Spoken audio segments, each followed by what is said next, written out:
Okay, magandang umaga po sa inyong lahat at kung saan man po kayong lugar sa mundo, maaaring magandang umaga o gabi o hapon, pero nagpapasalamat po kami at nandito po kayong lahat sa aming Bible study na naman ngayong araw na to. Okay?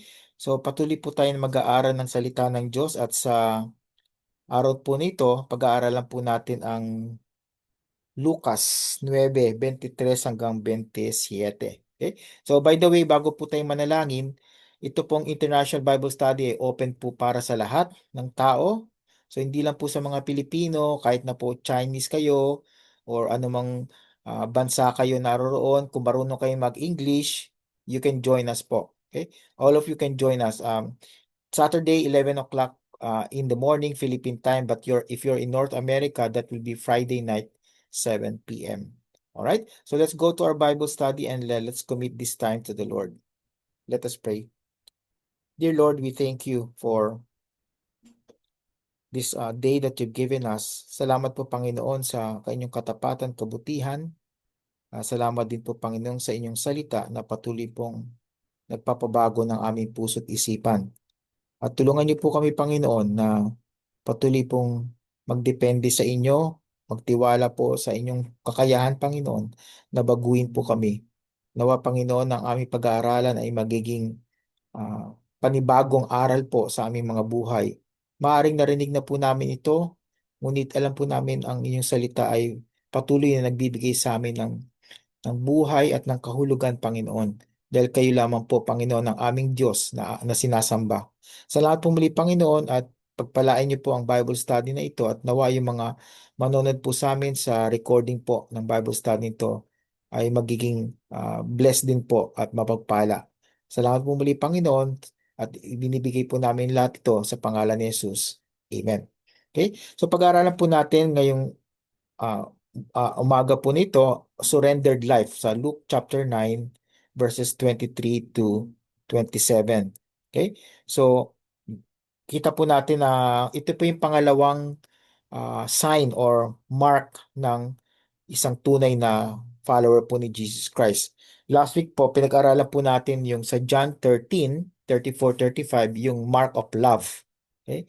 Yung pag-ibig sa bawat isa, sa bawat mananampalataya. Ngayon po naman, yung pagsuko po ng ating buhay sa Panginoong Hesus. Isa po itong napaka-importanting karakteristik po ng isang tunay na tagasunod po ng Panginoong Hesus Kristo. Okay? So, tingnan po natin muna.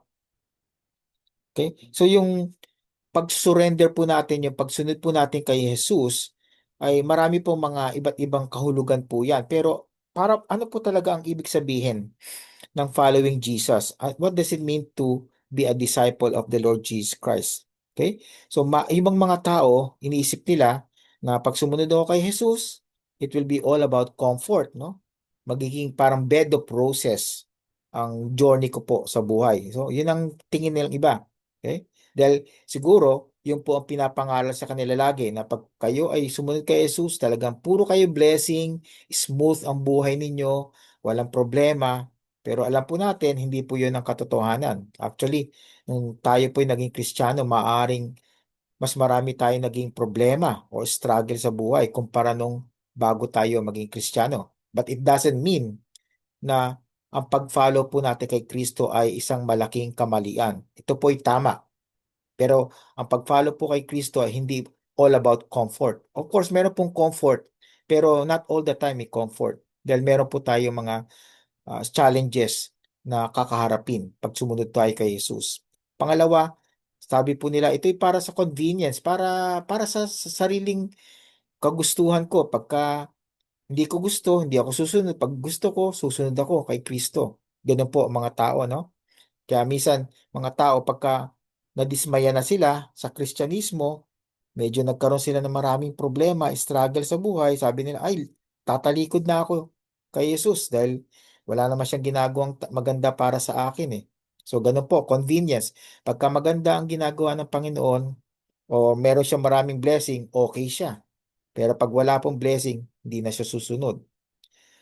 Ito o kung ito pong pag-follow kay Kristo ay karamihan po ay puno-puno po ng mga struggle o challenges sa buhay, Commitment po ang kailangan. At ito po ang ating pag-aaralan sa araw na ito.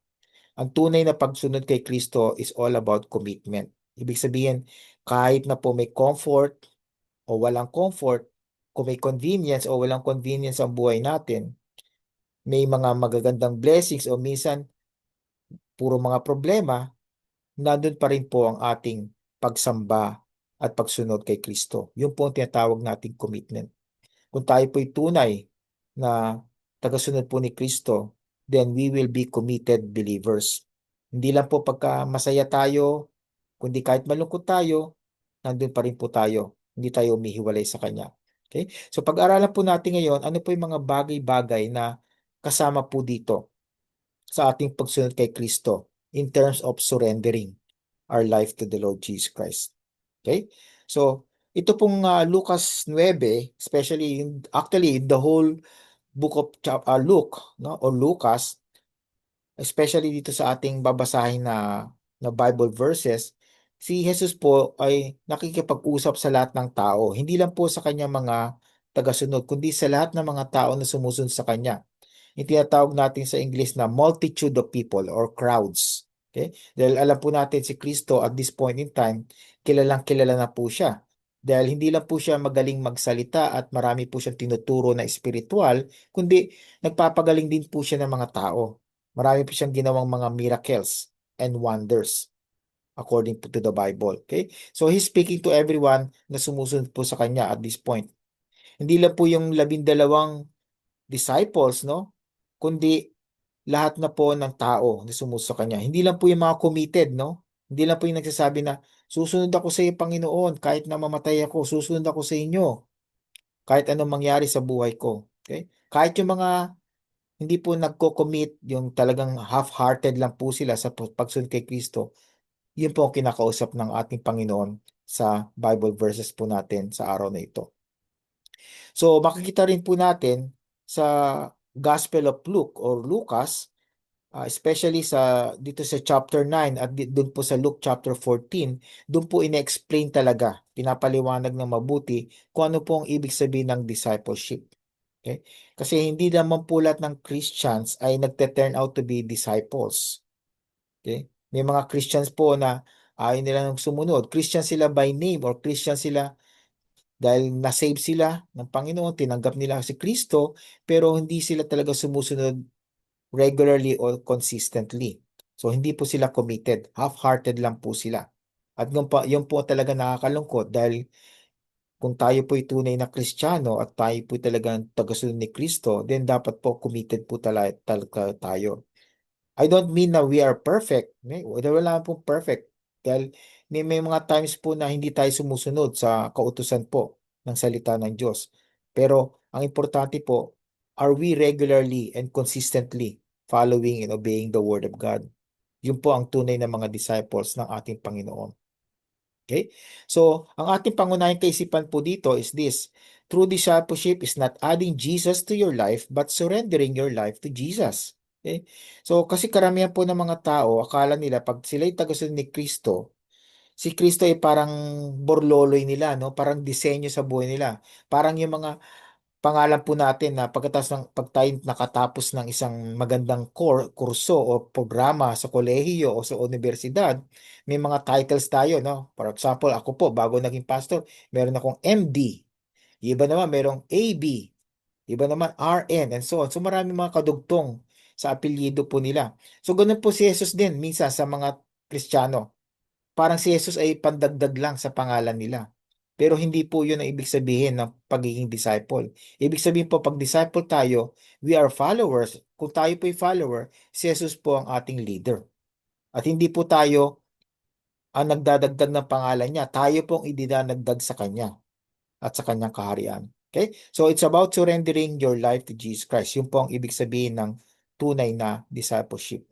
Okay? So pag-aralan po natin yung unang characteristic po ng radical surrender. Tinawag ko po itong radical surrender kasi ito po yung klase ng pagsusuko ng ating buhay na talagang taliwas po sa kahulugan ng mundong ito. Dahil sa mundong ito, ang surrender or yielding to other people or minsan tinatawag natin submission to authorities, conditional po sa mundong ito.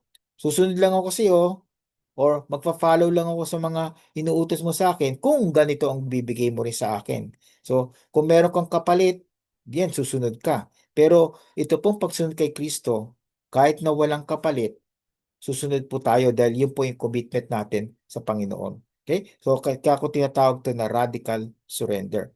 So, first, radical surrender begins with denying yourself. Okay? So, tingnan po natin sa verse 23.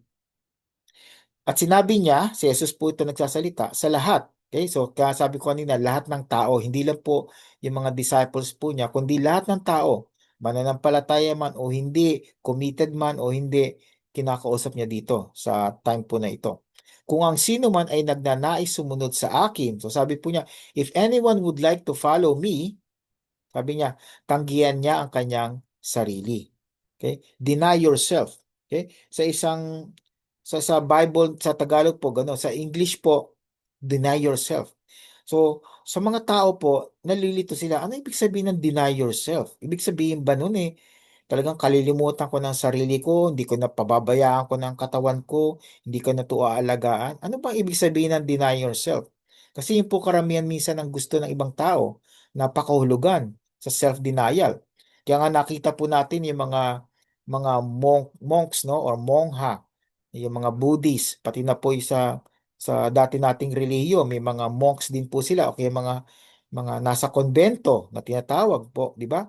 Nasa malayong lugar sila, malayo sila sa sibilisasyon at hindi sila masyadong nakikisalamuha sa mga tao dahil sabi nila kapag meron silang contact sa mundo, sa world at sa worldly living, then makukontaminate po sila, no?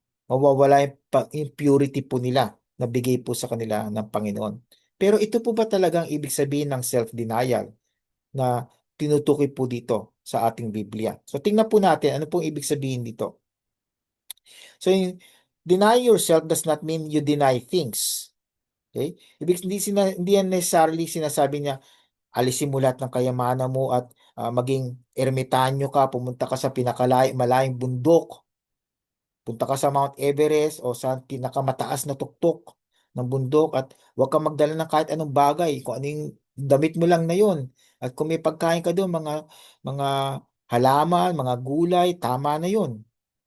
Pero hindi po yung gusto nang sabihin ng Panginoon dito. Kasi mababaw lang po yun Panlabas lang po yun. So it's not about denying things in our life. It's not also denying comfort. Kasi mga ibang tao nga sabi niya, well, to deny myself, aalisin ko na yung comfort, yung ginhawa para sa aking sarili. Kalilimutan ko lahat yun. Hindi ko na iti-take care yung sarili ko. Pero tanda po natin, tayo bilang mga Kristiyano, sinabi po ng Biblia, we are the temple. Your body is the temple of the Holy Spirit.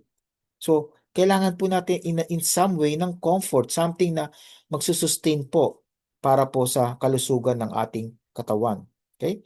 So, sabi po ni Jesus, deny yourself. Okay? So, ano ibig sabihin po ng deny yourself? Sabi niya, hindi about things, it's not about your comfort, but it's about yourself. Okay? So, ano po itong denying yourself? It means to step off the throne.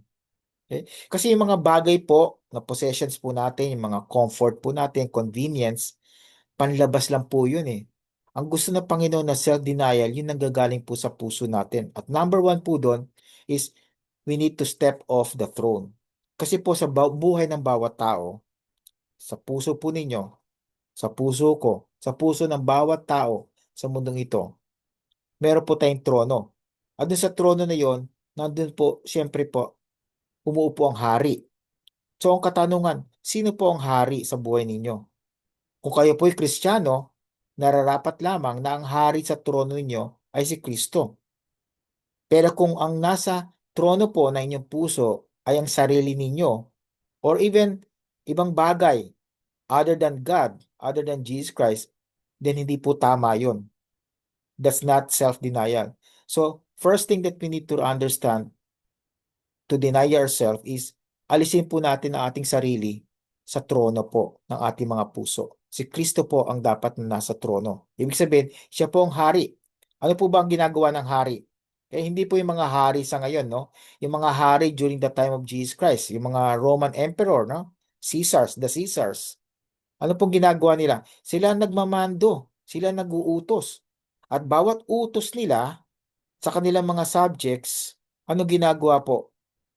Sinusunod lahat ng utos nila. At pag hindi sila sumunod sa utos, ano po nangyayari sa kanila? Pinapatay po sila.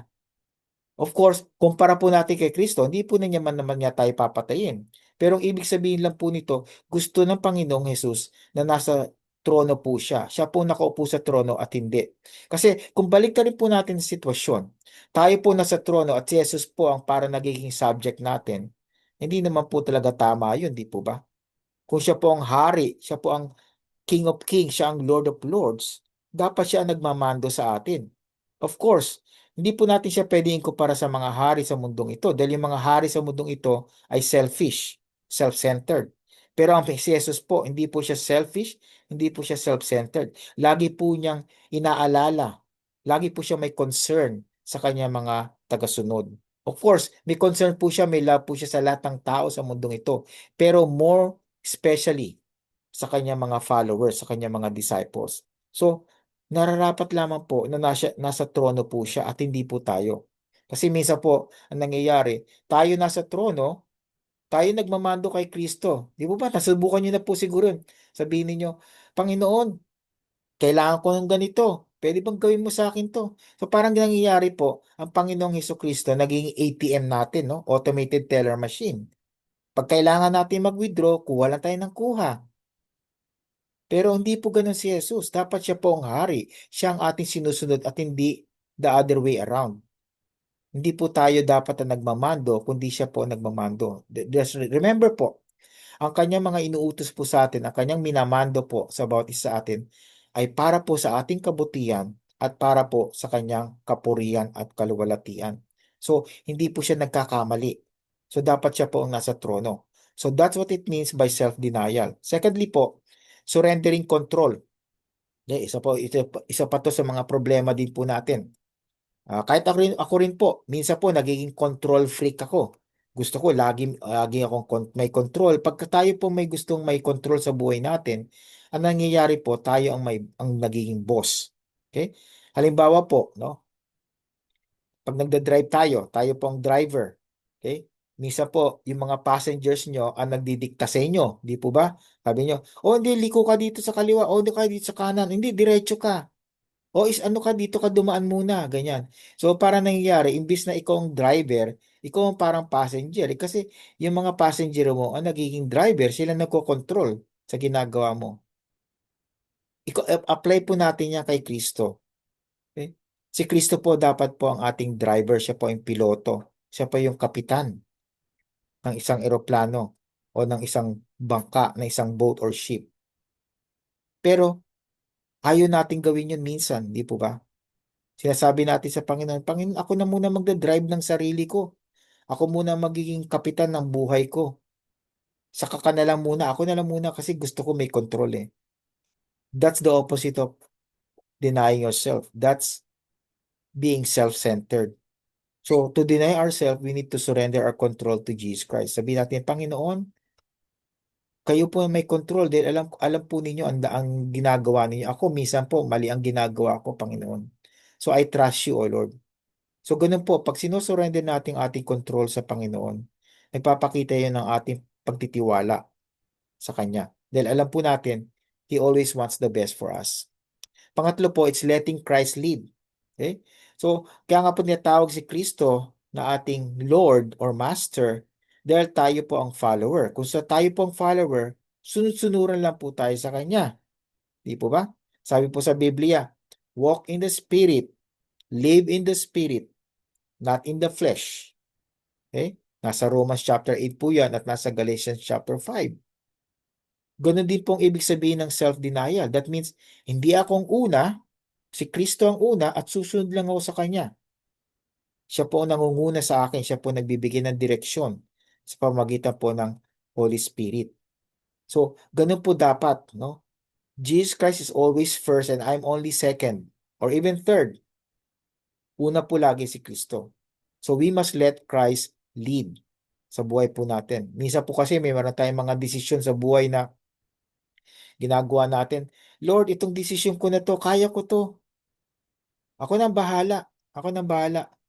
Saka na lang kita susundin, Panginoon. Alam ko, ayaw mo ito, pero gusto ko to, Lord eh.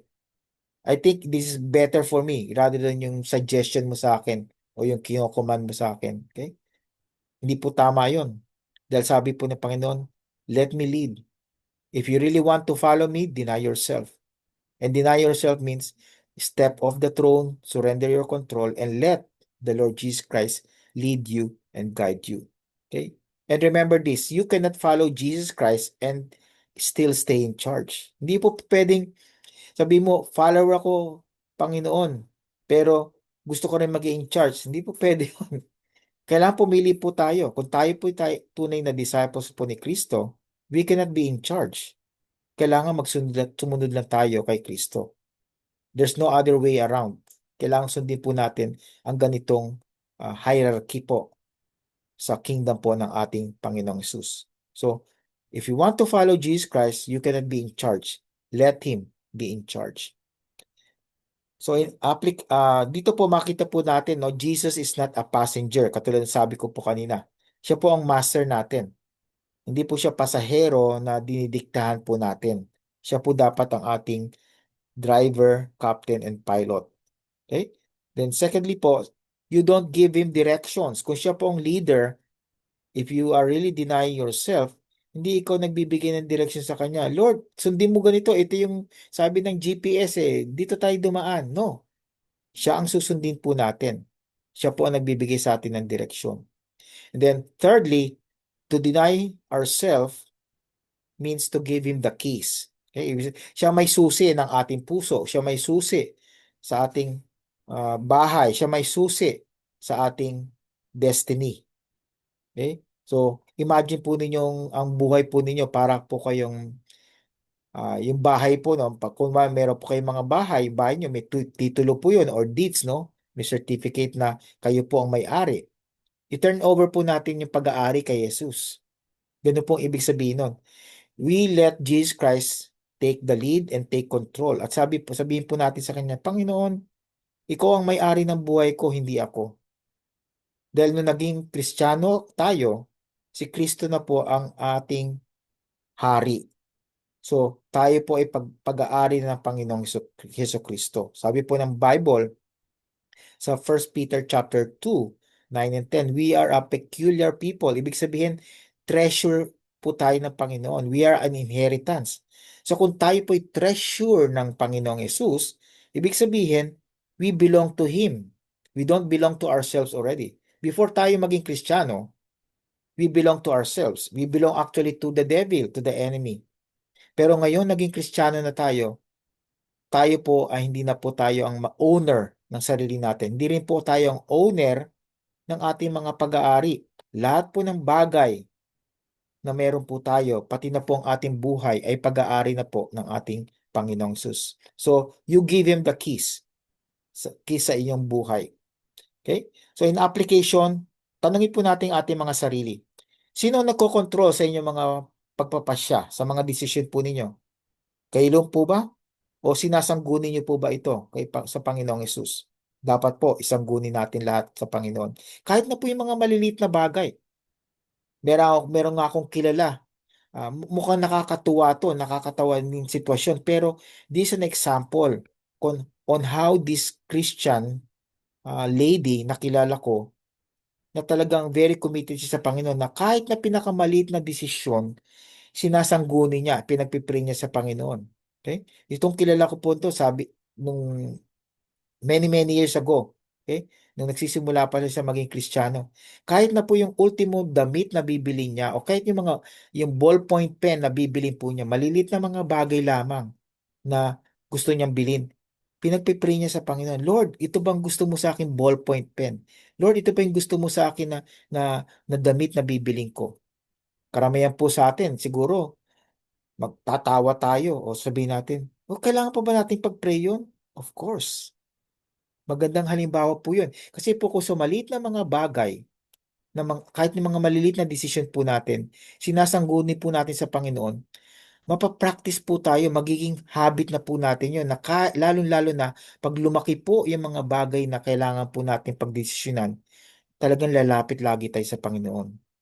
So, importante po yun. Sa maliit lang pa ng mga bagay o maliit na desisyon, tumutungo na tayo sa Panginoong Hesus dahil yun po ang nagde-develop ng ating relationship sa Kanya. Secondly po, who sets your priorities? So kayo po, gumagawa kayo ng mga goals niyo sa buhay, no? Starting January 1st, karamihan ng mga tao gumagawa ng mga goals, no? Mga resolution na sinasabi po nila. Although siguro at this point in time, February na po, no? Halfway, more than halfway ng February, siguro nakalimutan na nila yung mga resolution nila. Pero yung mga goal po ninyo, yung mga priority po ninyo, paano po niyo sineset? Sineset niyo po ba yun according to your own desires? Kung ano po yung gusto po ninyo? Or kung ano po ang gusto ng Panginoon? Di po ba alam po natin yung Mateo 6:33, Matthew 6:33. Sabi po doon, seek first the kingdom of God and His righteousness. Sabi po doon, seek first. Hanapin po natin muna ang kaharian ng Diyos at ang kanyang katuwiran. Okay? Yun ang uunahin po natin. Tayo po minsan, ang priority natin, oh Lord, ang una kong priority, yung trabaho, yung income ko. Yun ang kailangan kasi paano naman ako makapagtutusto sa pamilya ko kung di ko unahin yung income ko. So, una muna yung income. No. The Bible tells us the kingdom of God. So, ano ibig sabihin po kung kingdom of God and His righteousness? Kung una-una, ano po yung gusto ng Panginoon na i-prioritize po natin sa buhay? At alam po ba ninyo, ano yung mga priorities ng kingdom of God sa yung righteousness ng God? Yung growth po natin.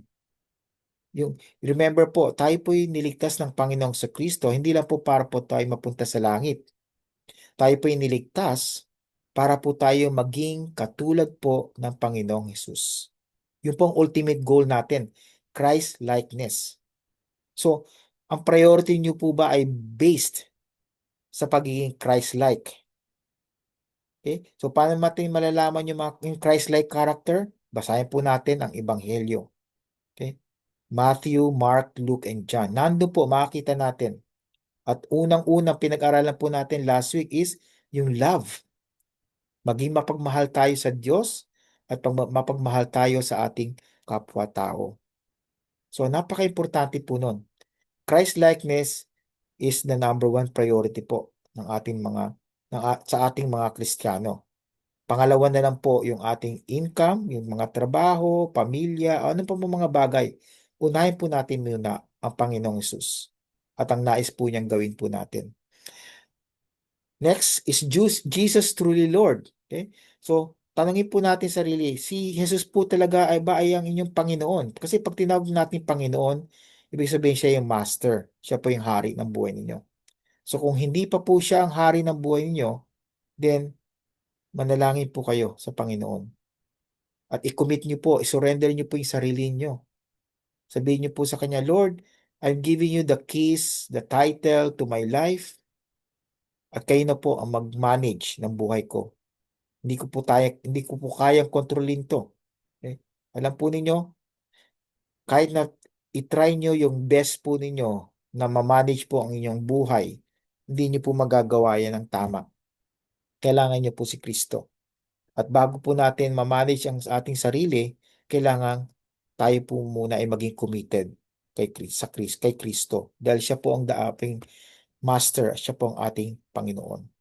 Okay? So pangalawa po, makita po natin, radical surrender is also daily death. Hindi lang po denying yourself, it's also about daily death. Dying day to day. Araw-araw, mamamatay po tayo. Okay? So maraming pong taong nakakarinig ito, maaaring sabihin na, ano ba naman to? Napaka-morbid. Ibig sabihin, talagang kailangan mamatay ako araw. Paano mangyayari araw-araw mamamatay ako? Anong ibig sabihin nun? Okay? So basahin po natin sinabi ni Kristo. Magpasa ng kanyang krus araw-araw at sumunod sa akin. Okay? So, ang ibig sabihin ng Panginoon, carry your own cross daily and then follow me. So, ano ibig sabihin ng carrying your own cross? During that time po, sa time po ng Panginoong Sus ng mga disciples, ang ang krus po ay simbolo po ng kamatayan. Okay? Yun po ang crucifixion po ang pinaka worst kind of penalty. At ibig sabihin po, yung tao na bibigyan ng kanong penalty ay pinaka worst na criminal. Can you imagine po, no? Si Kristo, one of the few people na kinrucify po sa panahon po na yun. Wala po siyang ginawang kasalanan. Pero siya pong binigyan ng worst penalty. So, parang isinama po siya sa grupo ng mga tao na worst criminals. Kaya kita po ninyo dun sa bundok ng Kalbaryo, may dalawa po siyang katabi, no? Sa left and right po niya, na dalawang magnanakaw. Criminal po. It's a great crime during that time, yung being thieves. Pero si Kristo, nasa gitna po siya. Wala po siyang ginawang kasalanan. Pero siya po'y pinako sa krus. Kinonsider po siya ng mga tao na worst criminal. Okay? At binigyan po siya ng pinaka-worst na penalty. Okay? So sabi po ni Jesus dito, die daily. Carry your cross daily. So hindi lang po isang beses, kundi hindi rin po paminsan-minsan lamang, siguro once a week, or once every 2 weeks, or once every month, or even once a year, sabi po niya, daily. Araw-araw po. Kailangan po tayong mamatay sa ating sarili. So yung death to yourself daily is like denying yourself, but in a more expounded manner. Okay? So, ano ibig sabihin po nun? Una-una, katulad sabi ko kanina, yung cross po dito, literally, ngayon po ngayon, yung mga cross na nilalagay po natin sa mga pendant, sa necklace natin, simbolo po yon ng death ni Jesus Christ. Pero during that time, yung cross po talaga, literal po yun, nakamatayan. Kaya yung pong ibig sabihin ni Kristo. He does not want us to die physically, but He wants us to die to ourselves. Ibig sabihin, katulad ng sinabi ko kanina, hindi na yung sarili po natin ang mangunguna, kundi si Kristo na po. So it meant death, just like in the time of Jesus Christ. So ano po yung ibig sabihin nito? Death to pride. Kung tayo po yung masyadong mataas ang ego, okay? Masyado tayong mapagmalaki, okay? Sa Diyos at sa ating kapwa-tao, sabi po ng Diyos, sabi po ng Panginoong Hesus, die to your pride. Alisin mo yung pride sa buhay mo. Dahil unang-una, tandaan po ninyo, sino po yung kauna-unahang creation ng Diyos na bumagsak po sa kanyang pedestal, sa kanyang posisyon sa langit dahil sa pride? Si Satanas. Ayaw po nating matulad kay Satanas. Dahil si Satanas po ay forever banished from heaven at hinihintay na lang po niya ang kanyang nalalapit na paghuhusga ng Diyos sa kanya sa lake of fire, sa impyerno. So we need to die to our pride. Secondly, we need to die to our self-will. Yung mga sarili nating kagustuhan, no? Hindi lang yung ating pinagmamalaki, kundi yung mga kagustuhan natin. Lord, gustong-gusto ko talaga to, ganito. Gagawin ko na to kahit na alam ko mali ito. Kasi alam po natin, yung self-will po natin, kaya nga self yan, selfish yan eh. Pero kung kasusundin natin ay yung God's will, that's not selfishness. That's the opposite, selflessness. So, that's why yung pinag-aralan po natin last week, yung love, it's about unconditional, sacrificial, and selfless concern for other people. So, ganun din po to. When we die to our self-will, then masusunod po natin ang utos po ng Panginoon sa atin at tinuturing po niya tayo na tunay na follower po niya. Pangatlo, death to our comforts. Okay? Ano po yung mga comfort zone ninyo? Okay? Ano yung mga bagay na pag tinawag kayo ng Panginoon, mahihirapan kayong sumunod sa kanyang utos dahil sa inyong mga comforts po ninyo. Isang halimbawa po nito, no? Kung natatanda po ninyo I think sa Matthew 19 yun, yung the young rich ruler, sabi ng isa ibang passage para siyang prince, no? Which is probably possible, pero young rich ruler, no? Kita po niyo, young na siya, rich pa, tapos ruler pa. Talagang very mataas po yung posisyon po niya, no? Sa society. Lumapit po siya kay Jesus, di po ba? Sabi niya, what should I do to inherit eternal life? Sabi nga niya actually before that, good teacher. Okay? So sabi po ni Panginoong Jesus, ginawa mo na ba itong mga commandments na to? Yung last 6 commandments, yung commandments 6 to 10 sa 10 commandments na patungkol po sa mga commandments tungkol sa ating relationship with people. Okay? Kasi yung first 5 po, yung relationship natin sa Panginoon. So sabi po niya doon sa ruler, ginawa mo na ba to? Itong mga ganitong commandments. Thou shall not commit adultery, thou shall not lie, and so on, so forth. No? Sabi po niya, yeah, Panginoon, ginawa ko lahat yan mula nung pagkabata ko. And then, siningit po ng Panginoong Yesus yung first 4 or 5 commandments. Sinabi po niya doon, okay, ginawa mo lahat ng mga commandments na yon, ibigay mo lahat ng yung mga pag-aari. Ibenta mo yan. At lahat ng mga mapagbebentahan mo, ibigay mo sa mga mahihirap. Alam po ba ninyo ang response ng young rich ruler? He went away sad, sabi po ng Bible. He went away sad or sorrowful because he had so much. Hindi niya maiwanan yung kayamanan. Yun po yung comfort po niya. Hindi niya masunod si Kristo dahil masyado siyang komportable sa buhay po niya. Mayaman po siya at bata pa siya at ruler pa po siya. Hindi niya maiwanan yung position niya, yung prestige niya, ang kanyang possession. Hindi niya maiwanan. Yun po yung comfort. Kaya sabi po ng Panginoon, it's hard for the rich people. Hindi niya sinabing impossible, but it's hard and it's difficult for rich people to enter the kingdom of God.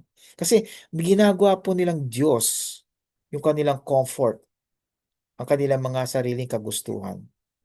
Tayo po bilang mga Kristiyano, gusto po ng Panginoon na itakwil po natin ang lahat. Hindi mo po ibig sabihin, ibigay po natin lahat, ibenta at wala na tayong ititira sa ating sarili.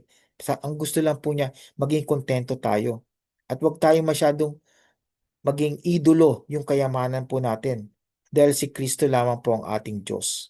Okay? Death to pride, death to self-will, and death to comfort. So living sacrifices have a habit of crawling off the altar. Okay? So ginamit ko po itong illustration dahil kung mababasa po niyo sa Romans 12:1, sabi doon, present or yield yourselves or bodies a living sacrifice to the Lord as a form of worship. Okay? So ngayon po, sa sitwasyon po natin ngayon, modern day Christianity, we don't have dead sacrifices katulad po sa Old Testament. Dahil ngayon po, ang mga sacrifices sa altar ng God, tayo na po mismo. And we are alive. We can surrender our life to the Lord Jesus Christ without dying physically. Okay? Para kaya lang po ang problema pagka living sacrifice, di po ba? Tingnan po niyo, alam ba yung isang animal nasa altar po, no? Back in the Old Testament. Kung buhay yon, hindi yung patay, syempre, gagalaw-galaw yun. So parang ganun po tayo eh. Hinihingi po ng Panginoon na ialay po natin ang ating buhay sa Kanya. Pero dahil buhay na buhay tayo, meron tayong self-will at sometimes ayaw nating umalis sa ating comfort zone, then nagko-crawl tayo pabalik sa mundo at ayaw nating ialay ang ating sarili sa Panginoon. Kaya nga, ang sabi po ng Panginoon, true surrender is daily. Araw-araw po. Kasi maaring ngayon po, totally sold out kayo sa Panginoon. No? Lord, sige, ready ako. Surrender ako sa iyo. Susunod ako sa lahat ng sinasabi mo. Pero sa susunod na araw, Lord, hindi ko kaya ngayon eh. Pwede bang next time na lang? Kaya that's why sabi ng Panginoon, die daily. Carry your cross daily. At isa pa po, bago po tayo pumunta sa application dito, naalala ko lang po, yung carrying your cross does not mean your problems. Hindi po yung sinasabi po ng Panginoon na cross dito. Kasi karamihan po, ang pagkakaintindi natin sa carry your cross, i-carry mo yung mga problema mo. Especially mga problema na hindi po galing sa pamumuhay mo bilang Kristiyano, kundi galing sa pamumuhay mo na taliwas sa salita ng Diyos. So lalo-lalo na hindi po yun ang ibig sabihin ng Panginoon. So carrying your cross means to die daily, to offer your life daily to the Lord, just like the Old Testament sacrifices. Although right now we are alive, we don't need to die physically. Okay? So, yun po. In application, tanungin po natin ating sarili, what is God asking you to obey? Okay? Kasi tayo po, araw-araw, pag tayo po nag-aaral ng salita ng Diyos, hindi lang po ngayong araw na ito, nandun po, nasisense po ninyo, mayroong tinuturo sa inyo, Panginoon, at may sinasabi po sa inyo na sundin po ninyo yung bagay na yun. Maaaring sabihin, puntahan mo ang iyong kapatid, puntahan mo ang iyong kaibigan, at ipahayag mo ang mabuting balita sa kanya. Okay? Ano man po ang inuutos sa inyo ng Panginoon, sinusunod po ba ninyo? Kasi kung di po natin sinusunod yon, we are not dying daily. We are not carrying our cross. Okay? Secondly, where is surrender uncomfortable? Kailan po kayo nagiging hindi komportable sa pagsusurrender po sa Panginoon? So ano mga bagay po niyo? Isipin po ninyo. At kung ano man yung bagay na yon na hindi kayo komportable, ibigay niyo po sa Panginoong sa Kristo. Siya lang po makakatulong sa inyo para maka-go on kayo at makasunod sa kanyang mga inuutos sa inyo. Pangatlo, what crosses or cross are you carrying? Okay? Ano po yung mga bagay sa buhay po ninyo na dinadala po ninyo? Okay? Again, hindi po ito mga problema, kundi yung mga comfort po ninyo. Okay? Yung mga bagay-bagay na nagkukos sa inyo para lalong lumapit sa Panginoon. Yun pa yung cross. Yung mga things na nagbibigay sa inyo ng, ng pagkakataon na mapalapit sa Panginoon. Carry your cross. Ano yung mga bagay na dapat mamatay kayo? Pride ba? Self-will po ba ninyo? Sa comfort po ninyo? Okay? So, yung mga bagay po na dapat po ninyong araw-araw na pasanin. Okay? So, pangatlo po at nandito po, radical surrender leads to real life. Okay? Sa verses 24 and 25 po. Sapagkat ang sino mang nagnanais na iligtas ang kanyang buhay ay mawawalan nito. Okay? Kung kita po nito, ito yung tawag natin na paradox sa Christian life. Okay? Laging ganyan po, na marami po mga ganitong kasabihan sa Bible. Kung ninanais mong iligtas ang buhay mo, mawawala ito. Subalit sino mang mawalan ng kanyang buhay dahil sa akin, ay maililigtas niya ito. Okay? So, minsan talaga nakakalito to, di po ba? At pag-aaralan po natin kung ano pong ibig sabihin niyan. Verse 25, sapagkat ano ang mapapakinabang ng tao kung makamit niya ang buong sanlibutan, ngunit mawawala o mapapahamak naman ang kanyang sarili. So, ang ibig sabihin po ng Panginoon na pag iniligtas natin ang ating buhay, He's talking about yung physical comfort natin. He's talking about yung gusto natin makamit ang buong sanlibutan. O sa English, we want to gain the whole world. Yun po ang pagliligtas ng buhay na ibig mong sabihin. Pero sabi po niya, kung babalik ta rin po ninyo, okay? You don't want to gain your life by gaining the whole world, pero ibibigay mo yan sa akin bilang follower po ng Panginoong sa Kristo. Sabi po niyan, hindi tayo mapapahamak. Kasi yung word na mapapahamak po dito, that means yung magpe-perish po tayo. Mapupunta tayo sa destinasyon na ayaw po ng Panginoon. Tanda po ninyo, gusto po ng Panginoon na tayo po, lahat po ng tao na hindi mapahamak at mapunta sa lake of fire, sa impyerno. Nais po niya na lahat ng tao ay mapunta sa langit. Pero of course, hindi po niya pwedeng pwersahin ng mga tao.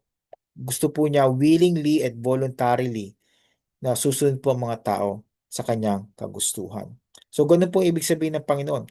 Kung gusto nating iligtas ang buhay natin sa pamamagitan ng pagkakamit ng buong sanlibutan, then mawawala ito. Kasi po yung soul natin ang mapupunta po sa impyerno. Dahil ito pong katawan po natin na physical, mawawala po ito, no? From dust to dust, ashes to ashes. Mawawala po ito. Hindi po ito pupunta sa langit man o sa impyerno, kundi yung kaluluwa lang po natin. So, He is after our souls. Gusto po niya ang ating mga kaluluwa ay mapatungo sa kanyang kaharian, sa kalangitan. Gusto po niya na ibigay po natin itong buhay na ito upang siya po ang mag-alaga nito, especially ng ating mga kaluluwa. At kung gagawin po natin yon, isusurrender po natin ang ating buhay, yun po yung tinatawag natin na real life. Real life. Sabi po sa John 10:10, nabasahin ko lang po. Kasi napakaganda po na sinabi ng Panginoon sa 1, Jes. Ito po yung chapter talking about the Good Shepherd, who is Jesus Christ. Sabi po dito sa 1 Jes, ang magnanakaw ay dumarating lamang upang magnakaw, pumatay at pumuksa. Yan po si Satanas. Pero sabi po ng Panginoon, ako'y pumarito upang sila'y magkaroon ng buhay at magkaroon nito ng may kasaganaan. So, kita po ninyo, ang pangako po ni Jesus, kung kayo po'y magsusurrender sa Kanya, siya po ang magiging Panginoon, tagapagligtas po niyo. Ang promise po niya, magkakaroon tayo ng tunay na buhay, yung real life. Hindi lang po real life, kundi abundant life, yung masaganang buhay. Masagana not in terms of money or material things, but masagana in terms of meron pong peace, merong joy, okay? May patience, lahat ng mga bagay na blessings po na nanggagaling po sa ating Panginoon. So, pag-isipan po ninyo yun. Gusto niyo po bang isurrender ang inyong mga buhay sa Panginoon? Then magkakaroon po kayo ng tunay na buhay, yung quality life. Okay? But kung hindi po niyo susurrender ang inyong buhay, gusto po niyo magpasasa sa inyong kayamanan at tinatakwil niyo ang Panginoon, ayaw niyong pakinggan ang kanyang salita, ayaw niyong tanggapin siya bilang Panginoon tagapagligtas, then nasa inyo na po yun.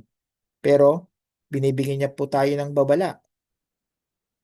Kung ililigtas po niya yung buhay sa pamamagitan ng mga comfort sa buhay po ninyo, then pag nawala po kayo sa mundong ito, hindi kayo mapupunta sa langit, kundi doon po kayo sa lawa ng impyerno.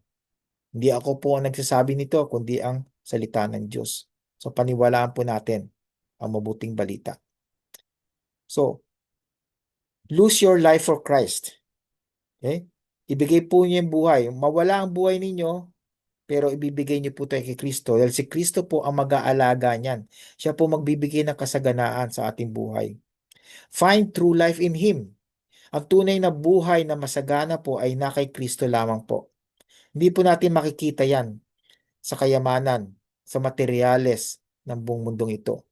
Dahil tandaan po ninyo, lahat ng mga bilyonaryo, at actually, meron na nga yata tinatawag na trillionaire na. I heard in some news a while ago na meron ng trillionaire. Hindi ko alam si Elon Musk na yun or anybody else. Meron na raw trillionaire. Can you imagine? Pero tingnan niyo po yung mga tao na yun. Outwardly, physically, mukhang okay sila. Pero kung di po sila mananampalataya kay Kristo, wala pa silang tunay na buhay. Actually, yung mga taong yun, ang dami nila security, di po ba? Yung mga bahay nila, maraming alarms. Marami silang gwardya. Tao sa hayop, mga aso. Bakit? Kasi kinakatakutan nila yung mga masasamang tao na maaari magnakaw, pumatay sa kanila at kunin kanila mga pera. So see, wala silang peace, wala silang tranquility, wala silang kapayapaan sa buhay, kahit na mayaman sila. Wala silang tunay na buhay na nanggagaling lamang kay Kristo. You can gain the whole world but still lose your soul. Tama po yan. Kasi hindi po pwede nating makamit both. You may be trying to gain the whole world through material things, yung mga kayamanan, pero nakalimutan po natin ang ating kaluluwa. Mas importante ang ating kaluluwa. Dahil ang kaluluwa po, yan po ang pupunta either sa langit o sa impyerno. At nais ko pong mapunta kayo sa langit, yung kaluluwa po ninyo. So nanawa, do not gain the whole world, but lose your life for the Lord Jesus Christ para kayo po ay mapunta sa langit. Success is not equal to significance. Ito po yung sa sa mga bagay na nasa isip po ng karamihan tao, especially yung mga kabataan sa ngayon. Kala po nila pag sila yung naging matagumpay, they will be significant, no? Magiging mataas ang posisyon nila, magiging maganda yung prestige nila, magiging popular sila. Pero hindi po yun. Ang tunay na significance po, ang identity po ng tao ay na kay Kristo. Tayo po mga Kristiyano, ang identity po natin ay nanggagaling po kay Kristo. Hindi po sa ating success, mayaman, mahirap man, pastor o hindi pastor. Hindi po yun ang significance natin. Hindi po yung titulo natin, kundi ang ating relationship kay Kristo. Yun po ang ating significance. Pangalawa, possessions is not equal to purpose. Akala ng mga tao, pag marami silang kayamanan, may kahulugan na ang buhay nila. Tingnan po niyo si Haring Solomon sa Ecclesiastes. Siya ang pinakamayaman at pinakamarunong na hari during his time. Pero ang sinabi po niya sa Ecclesiastes, sabi niya, everything is meaningless. Walang purpose po ang buhay niya. Dahil isinepwera niya, isinantabi po niya ang Panginoon during that time na mayaman po siya at marunong. So, he found out later part ng his life, sabi po niya sa Ecclesiastes chapter 12, verses 13 to 14, this is the conclusion of the matter, sabi po niya. The whole duty of man, sabi niya, is to fear God and obey His commandments. So you see, it's all about God. Magkakaroon lamang pong purpose ng buhay ninyo kung kayo po ay na kay Kristo. Kung si Kristo po ang inyong Panginoon. Pero kung si Kristo po ay isinantabi nyo, hindi ko po kasama sa buhay ninyo. Kahit na sinasabi nyo kayo Kristiyano, wala pong purpose ang buhay ninyo. Kung ang buhay po niyo ay umiikot sa inyong kayamanan o umiikot sa mga kapwa nyo mayayaman o sa mga kaibigan ninyo, wala po kayong purpose. You can have only purpose sa buhay po ninyo kung si Kristo po ang inyong Panginoon tagapagligtas. A full life is not the same as a fulfilled soul. It doesn't mean po na mayaman kayo, wala kayong problema pag kayo nag-retire dahil marami kayong pera. It doesn't mean na talagang kontento na kayo. Hindi po. Your contentment can only be gained kung meron po kayong relationship kay Kristo. Okay? Sabi nga po ng Bible, di ba? 1 Timothy 6:10, for the love of money is the root of all evil. And then, sinabi pa po doon, contentment with godliness is great gain. Sabi po niya. So, kung kontento po tayo dahil sa ating pagiging in a relationship with Jesus Christ, then great gain po yun. Yung contentment mo, napaka-importante yun. Doon po nagkakaroon ng fulfillment tayo, kontento tayo. So, kahit na mahirap po kayo, pwede kayo maging kontento. Kahit mayaman kayo, pwede rin kayo maging kontento. Basta ang contentment po ninyo, hindi nakabase po sa pera po ninyo, kundi nakabase po sa inyong relationship kay Kristo. Okay? Kahit na po tuyo lang ang pagkain, okay, kanin lang na may toyo at saka mantika. Naalala ko, minsan ganyan po kami nung bata pa kami. Walang masyadong ulam. Pero kontento, masaya. Di po ba? It's not about the things that we have. Ang importante po sa buhay. Ang importante po, meron po ba tayong relationship kay Kristo? Dahil siya po nagbibigay sa atin ng contentment. So in application, tanungin po natin ating sarili, what am I holding on to? Ano po yung mga pinangahawakan ko na ayaw kong ibigay? Kita po ninyo yung kamay, no? Tingnan mo yung kamay ko po. Pag nakaganyan po tayo sa ating mga kayamanan, sa ating mga possessions, ibig sabihin po yan, we are selfish. Pero kung naka-open ang hand po natin, ibig sabihin, we are generous. We want to give. And also, one more thing, pag nakabukas po ang ating mga kamay, that means we are ready to receive blessings from God. Pero pag nakatiklop na ganyan, ayaw nating ibigay yung meron tayo, paano tayo makakatanggap din mula sa Panginoon ng mga blessings? So what are you holding on to? Give it to the Lord. At bahala na po ang Panginoon na magpala sa inyo. Ano man ang nais niyang ipagpala kayo. Pangalawa, what are you chasing? Anong hinahabol-habol po ninyo? May hahabol po ba niyo yung hangin na hindi niyo mahabol-habol? Ganyan po ginawa ni Haring Solomon. He was chasing after the wind. Okay? Yun ang ginagawa po niya. Chines po niya lahat. Entertainment, women, money, treasures, knowledge. Pero sabi niya, walang kwenta po lahat yun. So, dapat po, ang chine-chase po natin, ang pinopursue po natin, sabi po ng Biblia, is the Lord God at all times. Siya po ang ating dapat sundin. Is it worth your soul? Yung mga chine-chase po ninyo, yung hindi pinangahawakan nyo, napakahigpit at hindi nyo mabuksan yung mga kamay po ninyo. Is it worth your soul? Hindi po. Dahil yung soul po natin lives forever. Itong katawan po natin, yung mga bagay na pinangahawakan po natin, yung mga chine-chase after natin, mawawala po lahat ng mga yan. Pero yung kaluluwa po natin will live forever. But ang question is, saan pupunta po yung kaluluwa ninyo? Kay Jesus po ba sa langit or sa impyerno kasama po ni Satanas? Sana po ang kaluluwa ninyo ay mapunta sa langit. Pero hindi po mangyayari yun unless you acknowledge that you are a sinner, you believe that Jesus Christ died on the cross, was buried, and on the third day, He rose again. And then, surrender your life to Him. Commit your life to Him. Sabihin po niyo, Panginoon, tinatawag ko po ang pangalan niyo, iligtas niyo ako. Patawarin niyo po ako sa aking mga kasalanan. Wala akong magagawa. Kahit ni mapera ko, ang aking mga mabubuting gawa, hindi ako makakapunta sa langit, kundi sa pamagitan lamang mo, Panginoong Hesus. Yun po ang dapat po niyong gawin. Then lastly po, sa verse 26-27, radical surrender leads to public allegiance. Okay? So, sabi po ng Biblia, sapagkat ang sino mang ikahiya ako, at ang aking mga salita ay ikahihiya siya ng anak ng tao. So, yung anak ng tao po dito, si Jesus po to, the Son of Man. Pagdating niya na nasa kanyang kaluwalhatian at sa kaluwalhatian ng Ama at ng mga banal na anghel. So this one is talking about Jesus Christ's second coming. Okay? So, His second coming, sabi po niya, alam po ng Panginoon, no, that when He comes back a second time, He will be the judge. Doon malalaman po niya kung sino yung mga tao na ikinahiya siya at ang kanyang salita. At alam din po niya kung sino yung mga tao na hindi siya kinakahiya at ang kanyang mga salita.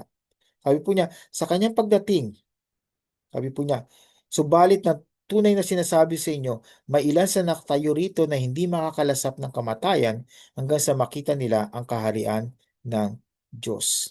Okay? So sabi po ng Panginoon dito, katulad sa verse 26, kung kinakahiya mo ko ngayon, then sa pagdating ko, ikakahiya rin kita. Hindi po gumaganti ang Panginoon, pero kasi ito po yung kanyang justice.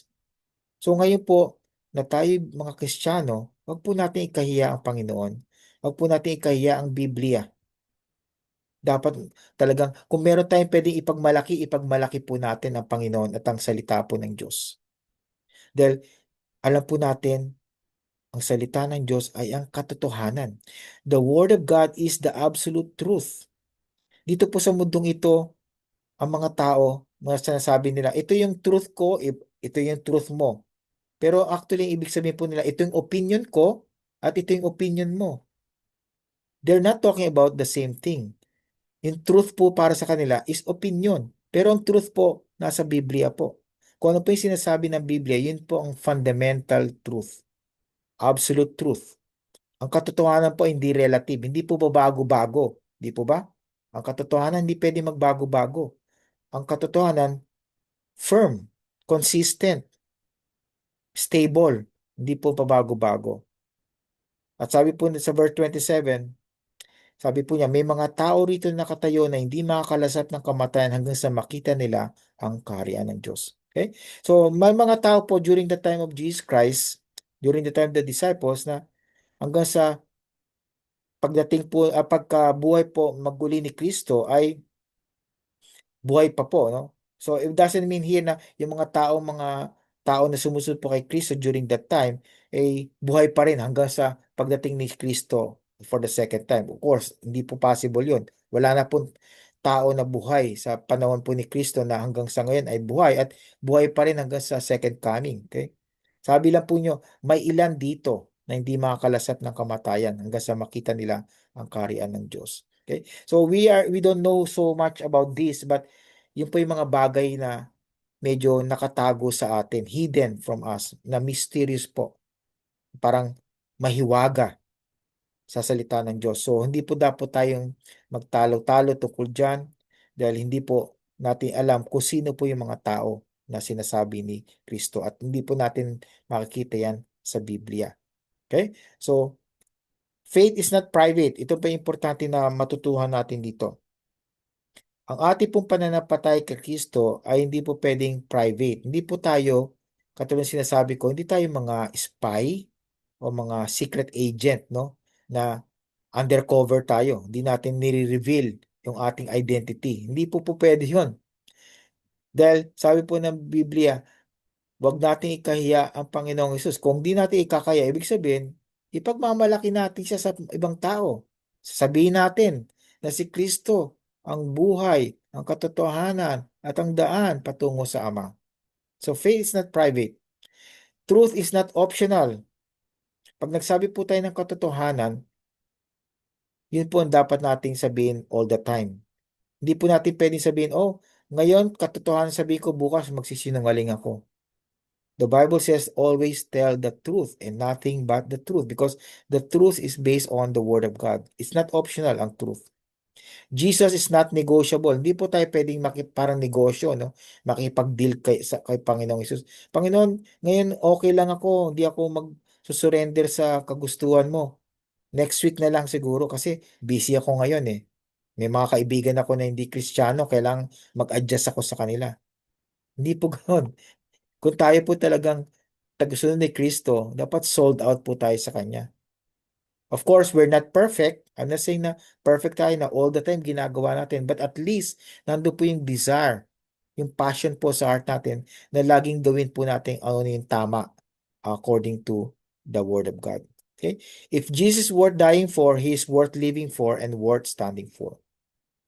Kung tingin po ninyo si Jesus po talaga ay nararapat lamang na ikamatay po natin para sa kanyang kapurihan kalwalatian. Lalo-lalo na po, He's worth to live for and worth to defend and to stand for sa ating pananampalataya. Karamihan po ng mga taong namatay sa Biblia, especially yung first Christian martyr si Stephen, hindi po niya kinahiya ang Panginoon.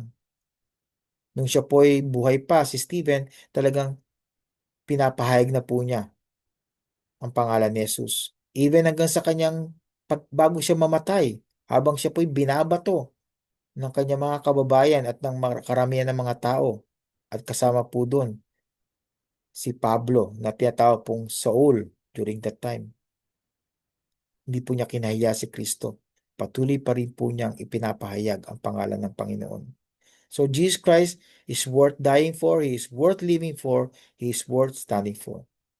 He is worth our everything. He is worth our life. Kaya, i-dedicate na po ninyo ang inyong buhay. Surrender po ninyo completely. Wala na pong ifs and buts. Wala na pong pag-hesitate. Totally. Maging sold out po tayo sa Panginoon. In conclusion po, makita po natin, radical surrender is costly, but nothing costs more than holding on to your life. Kaya yes, pag sumunod tayo kay Kristo, marami pong risk yan, marami pong mangyayaring changes sa buhay natin. Maaaring yung mga pamilya po natin ay tatalikod sa atin at ayaw nang makisalamuha sa atin, pati yung mga kaibigan natin before. But more costly po kung patuloy natin pangahawakan ang ating buhay rather than giving it to the Lord. Kasi pag binigay po natin ang ating buhay sa Panginoon, He will do all the best things para po tayo maging kapurihan at maging glorifying sa ating Panginoon. Hindi po ba maganda yon? Dahil po, gagawin mo niyang maayos po ang ating buhay. Hindi po in the terms of prosperity, material prosperity, but in terms of spiritual growth. Tayo po ang siya po ang mag-aalaga sa atin para po tayo lumago sa pananampalataya at maipamuhay po natin ang mabuting salita ng Diyos. So, ang invitasyon ko lang po sa inyo lahat, bago po tayo manalangin at bago magtapos po ng ating Bible study, Jesus still says, if anyone will come after Him. Sabi niya, kung sino man po sa inyo na gustong sumunod po sa akin. No? Tingnan po yung word na follow, no? Sa modern English, to follow me. Pero yung talagang meaning po niya sa literal, kung translate natin sa English, anyone who will come after me. So, ibig sabihin ng following Jesus Christ, to come after Him. Siya po ang magli-lead at hindi po vice versa. Will you surrender your will, yung kalooban po ninyo, para po sa kalooban ng Panginoon? Isusurrender din po ba ninyo ang inyong kinabukasan para sa Kanya? Isusurrender po niya ang buhay po ninyo para po siya po ang mag-alaga sa inyo. Yun pong the best thing na magagawa po ninyo. Nawa po ay surrender po ninyo ang lahat-lahat sa buhay po ninyo. Sabihin niyo po sa Panginoon, Panginoon, yung pag-aari ko sa sarili ko at sa lahat ng mga possessions ko, kayo na po ang bahala. Kayo na po ang owner. Ako po ay manager lamang po ninyo. Sana po gawin ninyo yon at doon niyo po matatamasa at mararanasan ang the greatest joy ng inyong buhay. Dahil binigay niyo po lahat sa Panginoon at siya po ang mag-aalaga sa lahat ng mga bagay na yon na inihiil po ninyo at sinusurrender sa Kanya. Manalangin po tayo. Panginoon, salamat po sa inyong salita. Tunay nga po talaga, Panginoon, na karapat-dapat kayo, Panginoon, na mamuhay kami. Karapat-dapat, Panginoon, na sundin po namin ang inyong kautusan.